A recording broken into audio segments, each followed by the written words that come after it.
Violence is on the rise again in Afghanistan, the kind of violence we've seen often in the 17 years of warfare there. The question is this violence just more violence, or is it a prelude to some diplomatic activity? Well, because it's Afghanistan, the answer isn't really very clear. What is clear is the uptick in violence in the last week or so. The Taliban has been out on the offensive. It attacked in the eastern city of Ghazni. Its fighters apparently attacked a classroom where students were studying for university exams.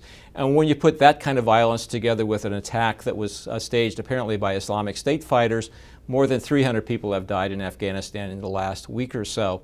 Now, waves of violence like this come and go in Afghanistan, but sometimes they're also a prelude to diplomatic activities. Sometimes they represent a move by the Taliban to improve its position on the ground, to gain some space or make a mark before it launches into a diplomatic initiative with the government it opposes or with the U.S. or other outside powers. And is that what's going on here? Well, there are some signs of diplomacy picking up in Afghanistan.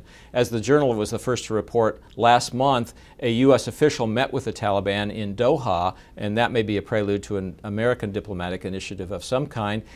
And as we've also reported in the last day or so, the Russians have invited the Taliban and other parties in Afghanistan to a meeting in Moscow to which the U.S. may not be invited in coming days. Again, perhaps another diplomatic opening.